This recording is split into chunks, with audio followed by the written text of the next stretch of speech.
আসসালামু আলাইকুম দর্শক, কেমন আছেন সবাই? আমরা তো আলহামদুলিল্লাহ ভালো আছি।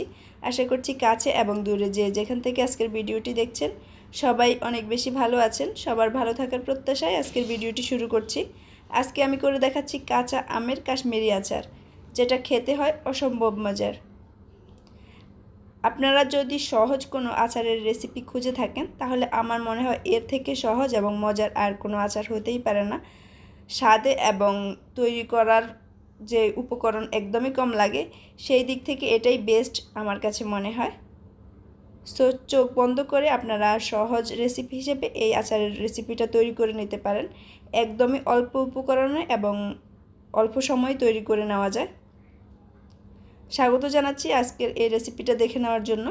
আমি এখানে 1 কেজি আম নিয়ে নিয়েছি আর আমের খোসাটা ছিলে নিচ্ছি। দেখতেই পাচ্ছেন সবুজ অংশ যেন না থাকে, খুব ভালো মতো একটু মোটা করে আমের খোসাটা ফেলে নিতে হবে।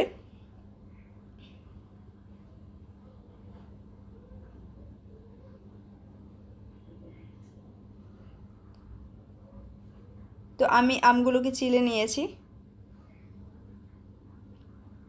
এখন লম্বা লম্বা ফালি করে এটাকে কেটে নিচ্ছি। আমার আমগুলো শক্ত হয়ে গিয়েছে, যার জন্য কেটে নিতে একটু অসুবিধা হয়েছিল। তো দেখতেই পাচ্ছেন আমি আমগুলো কেটে নিয়েছি। এখন লবণ পানিতে এটাকে ভিজিয়ে রাখবো প্রায় 1 ঘন্টার মতো। এতে করে আমের কষ ভাব এবং টকটাও কিছুটা কমে যাবে।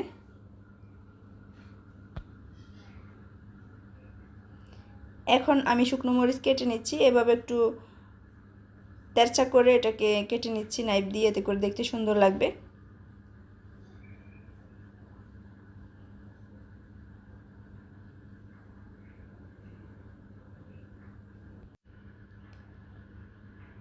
বিচি ছাড়া আমি মরিচের যে খোসাগুলো, কাটা খোসাগুলো, সেগুলো আলাদা করে নিয়েছি, বিচিগুলো আলাদা করে নিয়েছি। বিচিগুলো দেওয়া যাবে না, তো খোসাগুলো দিলে এতে খুব সুন্দর ফ্লেভার এবং কালার হবে, এটাই। তো এখানে আমি 1 টুকরো আদা চিলে নিচ্ছি।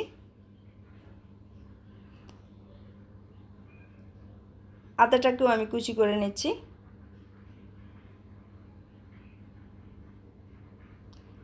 এখানে 1 থেকে 1.5 ইঞ্চির মতো আদা হবে। আদা কেটে নিয়েছি। এখন চলে যাচ্ছি চুলায়। তো চুলায় আমি একটা ফ্যান বসিয়ে দিয়েছি আর এর মধ্যে আমি প্রায় 1.5 কাপের মতো দিয়েছি সিরকা বা ভিনেগার। দিয়ে দিয়েছি আদা কুচি, 1.5 কাপ দিয়েছি চিনি। এই আচার তৈরিতে চিনিটা একটু বেশি লাগে, কারণ এটা মিষ্টি আচারই হয়। কেটে নেওয়া শুকনো মরিচটা আমি দিয়ে দিয়েছি। নেড়ে সব কিছু ভালো মতো মিশিয়ে দিচ্ছি।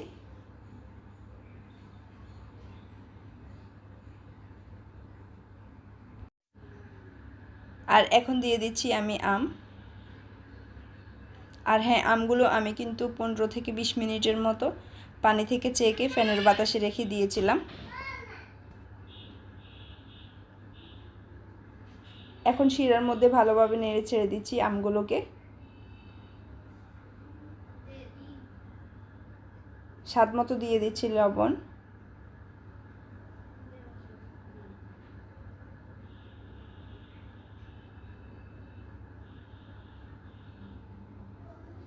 হাই হিটে এই আচারটাকে জাল করে নিতে হবে, তাহলে আর ভেঙে যাবে না। কিছুক্ষণ জাল করে নেওয়ার পর দেখা যাবে যে আচারের এই টুকরোগুলো একদম স্বচ্ছ হয়ে গেছে। স্বচ্ছ হয়ে গেলে বোঝা যাবে যে এগুলো সেদ্ধ হয়েছে বা রান্না করা শেষ। দেখতেই পাচ্ছেন আচারের কালারটা স্বচ্ছ হয়ে গেছে। আমি আরও 2 মিনিট জাল করে নিয়ে এটাকে বন্ধ করে দেব, অর্থাৎ চুলার আঁচটা বন্ধ করে দেব।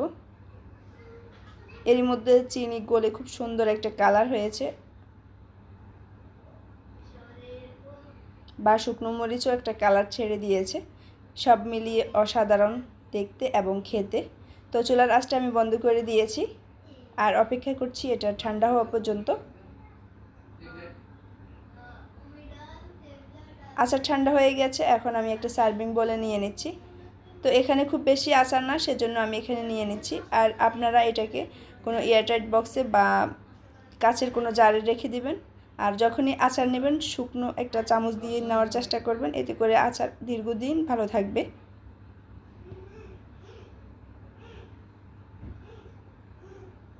দেখতেই পাচ্ছেন আচারগুলো কতটা লোভনীয় হয়েছে।